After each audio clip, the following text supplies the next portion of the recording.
Hello dear friends. मैं आज आपसे बात करूंगा कि आपको एनसीईआरटी जितनी भी आपकी बेसिक बुक्स है और दैनिक जागरण या फिर द हिंदू जो न्यूज़पेपर है उसके शॉर्ट नोट्स आपको किस तरीके से बनाने हैं। और शॉर्ट नोट्स क्यों बनाने ज़रूरी है? क्योंकि यूपीएससी का जो सिलेबस है वो काफ़ी बड़ा है, बहुत सारे आपके सब्जेक्ट्स हैं उसमें, ऐसे जीएस पेपर 1 2 3 4, फिर वो ऑप्शनल पेपर।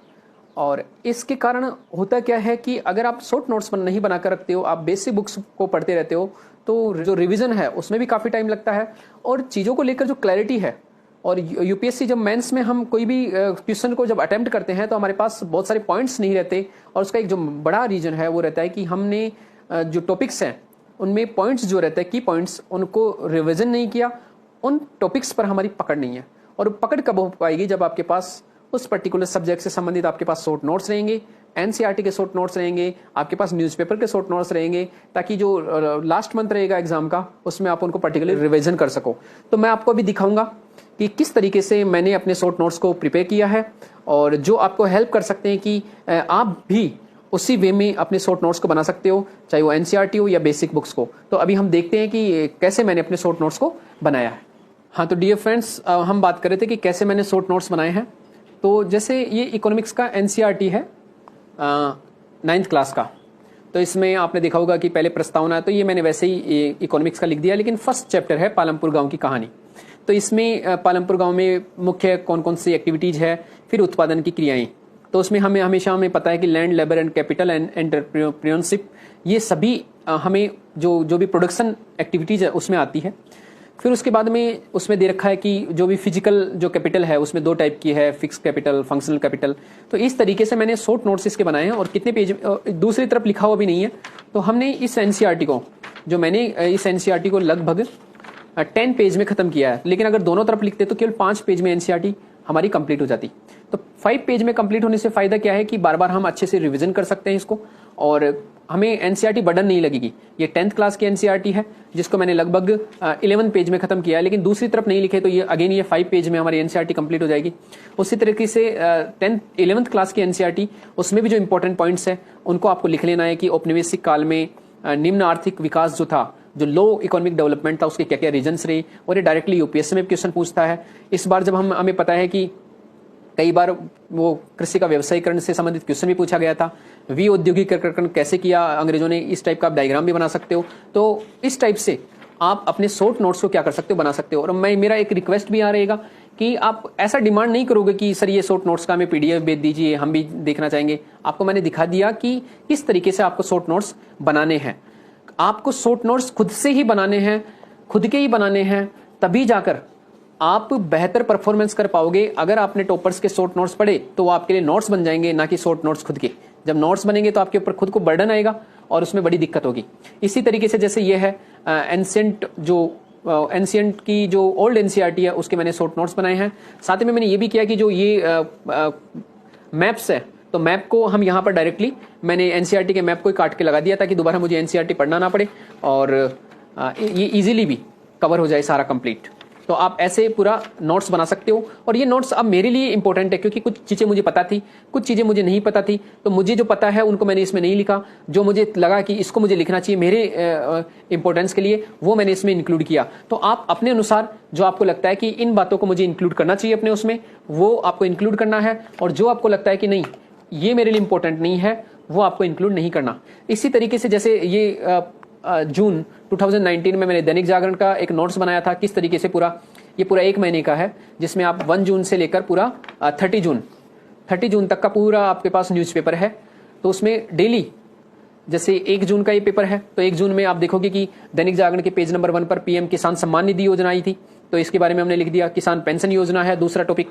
फिर देशव्यापी टीकाकरण योजना है पशुओं के लिए, तो ये बहुत इंपॉर्टेंट है। आप इसमें लिख सकते हो कि इंडिया में एग्रीकल्चर जो है, पशुधन है, वो क्यों इंपॉर्टेंट है किसानों के लिए, उसमें क्या किया जाना चाहिए। तो इसमें आप एग्जांपल डाल सकते हो। ये एशियन का एक था, चुनाव आचार संहिता है।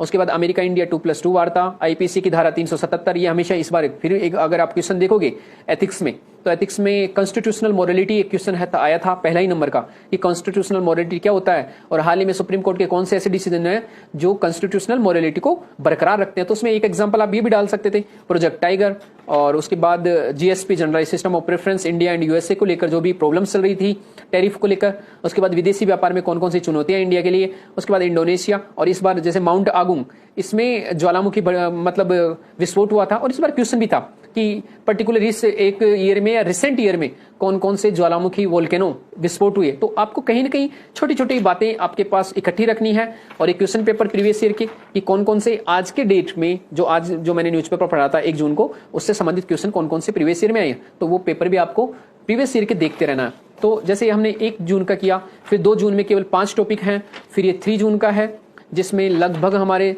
7 टॉपिक हैं। ऐसे करके हर डे का, चाहे वो 4 हो, 5 हो, 6, 7, ये पूरा हर एक डे का क्या है न्यूज़पेपर आपको ऐसे बनाना है। इसमें टाइम जरूर लगेगा 1 से 2 घंटे, 2 घंटे या 3 घंटे, लेकिन एक बार जब आप बना दोगे तो उसके बाद क्या होगा कि इजीली आपको सारी बातें समझ में भी आएगी, और आपके लिए वो फ्यूचर में जो उन्होंने अगर किसी भी बुक से ये हमारा है भारत की राज्य व्यवस्था में पॉलिटी लक्ष्मीकांत, एम लक्ष्मीकांत, तो आपको ये भी याद रखना है कि जब भी इस बुक को पढ़ोगे तो पहले, जब आपको अगर इसका शॉर्ट नोट्स भी बनाना है तो पहले क्या करना है, आपको इस बुक को अच्छे से पढ़ना है चैप्टर वाइज, और अच्छे से पढ़ने के बाद ही आपको क्या करना है, शॉर्ट नोट्स बनाने हैं। जैसे मैं इसमें जब भी पढ़ता था तो मैं शॉर्ट नोट्स इस टाइप के बना लेता था, और ये बनाने के बाद मैंने इसका लगभग 15 से 20 बार रिवीजन किया, अच्छे से बार बार इसको पढ़ा, उसके बाद मैंने इसके शॉर्ट नोट्स बनाए थे। और ये आपको दिख भी रहा होगा कि इस बुक को मैंने कितनी बार पढ़ा होगा। तो आपको अगर बार बार इस बुक को पढ़ोगे, कुछ कुछ जो इंपॉर्टेंट पॉइंट्स आपको लगते हैं उनको आपको ऐसे यहाँ पर अटैच कर लेना है, ताकि आपको पढ़ने के लिए फ्यूचर में जो भी आपको पढ़ते समय जो भी कोई भी पॉइंट्स हैं जिनको पहले आपकी निगाह पढ़नी चाहिए, तो ऐसे आप उसको ऐड भी कर सकते हो, ताकि आपके लिए फ्यूचर में पढ़ते समय ईजी रहे। तो ये कहीं ना कहीं आपको हेल्प करेगी फ्यूचर में जब भी एग्जाम दोगे। ये जैसे एग्जाम्पल थे, जो क्वेश्चन पेपर था, तो ये मैंने इसको भी किया कि इस चैप्टर में मेरी कितनी कमांड है, तो क्वेश्चन को मैंने कितने सोल्व किया। तो ऐसे करके आप हर, और कोई पेपर है, अगर दैनिक जागरण में आपको लग रहा है कि कोई इंपॉर्टेंट कोई अच्छा कोई आर्टिकल आया कॉलेज में सुधार की दरकार, तो ऐसा कोई आपको लगता है तो आप उसको चिपका भी सकते हो, जैसे मैंने चिपकाया, और इससे आपका क्रिस्टल क्लियरिटी भी आती है। तो पेज फर्स्ट से लेकर लास्ट तक सेम आपको यही करना है, छोड़ना नहीं है कि प्रीवियस पहले जो चैप्टर है उन पर आपको ज्यादा ध्यान देना, लास्ट में आप छोड़ दोगे। तो ऐसे करके आपको प्रीवियस ईयर के क्वेश्चन जो हैं उनको भी यहाँ पर सोल्व करना है। तो ऐसे आपको हर एक जो बुक है, कोई भी वो बुक रहे, उस पर आपको कमांड बनानी है माय डियर फ्रेंड्स। इसी तरीके से मैंने, जैसे ये अगर हम बात करें प्रस्तावना, जैसे इकोनॉमिक्स का रमेश सिंह है, तो उसी की भी मैंने शॉर्ट नोट्स बनाए। आपको करना क्या है, पहले आप जब आप देखोगे तो पेपर थर्ड में पहले आपके पास सिलेबस होना चाहिए कि सिलेबस में क्या क्या है। आप यूं ही रमेश सिंह को उठा के पढ़ना स्टार्ट मत करो, पहले आप paper GS paper first, second, third and fourth, उसके आपके पास ये होना चाहिए कि हाँ ये सिलेबस है। सिलेबस के बाद फिर आप चैप्टर स्टार्ट करो कि हाँ इस रमेश सिंह में कौन कौन से मेरे चैप्टर्स कंप्लीट हो रहे हैं। तो इसका चैप्टर फर्स्ट हो गया, फिर इसका चैप्टर सेकंड जैसे ग्रोथ, डेवलपमेंट, हैप्पीनेस, और ये ज्यादातर आपके मेंस में काम आता है। अगर आपको अच्छे से आएगा तो आप इजीली इसको क्या कर दोगे, बहुत अच्छे से। भारत में प्लानिंग, तो प्लानिंग में क्या क्या है इंपॉर्टेंट पॉइंट्स, इंक्लूसिव ग्रोथ, फिर इकोनॉमिक रिफॉर्म्स कौन कौन से हुए इंडिया में, फिर इन्फ्लेशन एंड बिजनेस साइकिल, इस बार भी इन्फ्लेशन से संबंधित भी क्वेश्चन था 2021 में। एग्रीकल्चर एंड फूड मैनेजमेंट में हमेशा क्वेश्चन आते हैं, इस बार भी पूछा गया था। लैंड रिफॉर्म्स को देखो कितना अच्छे से दे रखा है 2021 में। अगर बात करें इकोनॉमिक्स में, तो इकोनॉमिक्स में लैंड रिफॉर्म से डायरेक्टली क्वेश्चन था, तो अगर आपका पढ़ा हुआ है तो आप इजीली कर सकते हो। उसके बाद जो भी डाइवर्सिफिकेशन है, ग्रीन रिवोल्यूशन संबंधित क्वेश्चन आ ही जाते हैं। क्रॉपिंग पैटर्न से इस बार भी क्वेश्चन था कि क्रॉपिंग पैटर्न या क्रॉप डाइवर्सिफिकेशन का क्या इंपॉर्टेंट रोल है। एमएसपी से संबंधित कोई न क्वेश्चन आ जाते हैं। सब्सिडी, तो ये सभी जिस टाइप से मैंने आपको बताया कि किस टाइप से हर चैप्टर का मैंने शॉर्ट नोट्स बना के तैयार कर रखा है, तो उसी तरीके से आपको भी कोशिश करना कि बुक्स के आप शॉर्ट नोट्स जरूर बना के रखो। ज्यादा भारी भरकम भी शॉर्ट नोट्स नहीं बनाने हैं, इतने इजीली बनाना है कि आप उन्हें लास्ट एंड फाइनल जो टाइम रहे, लास्ट वीक एग्जाम से पहले रहे, उसमें इजीली आप उनको फटाफट रिवीजन कर सको, और मेंस के टाइम भी आप उनको अच्छे से रिवीजन कर सको। तो डियर फ्रेंड्स, मैंने बात किया कि शॉर्ट नोट्स कैसे बनाने हैं, और आपको समझ में भी आया होगा। तो मेरा ये सजेशन रहेगा कि किस तरीके से आपको चीज़ों को मैनेज करना है, बुक्स के शॉर्ट नोट्स बनाने हैं, ताकि लास्ट एंड फाइनल जो टाइम रहता है एग्जाम का, एग्जाम से 15 दिन पहले आप इजीली उन नोट्स को बार बार रिवीजन कर सकते हो, और एक कॉन्फिडेंस जनरेट हो जाता है शॉर्ट नोट्स बनाने के बाद। और मेरा अगेन आपको एक सजेशन रहेगा कि शॉर्ट नोट्स आपके खुद के होने चाहिए। मैंने आपको तरीका बता दिया है, आप इधर इधर किसी भी टॉपर्स के शॉर्ट नोट्स के चक्कर में मत पड़ना कि ये शॉर्ट नोट्स इकट्ठे हो जाएं, उसके शॉर्ट नोट्स मैं इकट्ठे कर लेता हूं। आप खुद के जब बनाकर शॉर्ट नोट्स बनाओगे, उनको पढ़ोगे, तभी जाकर आप बेटर परफॉर्मेंस एग्जाम में कर पाओगे। इसलिए मेरा यही सजेशन रहेगा कि अपने शॉर्ट नोट्स बनाएं। और मेरा आप सभी को best wishes my dear friends. Again thank you very much.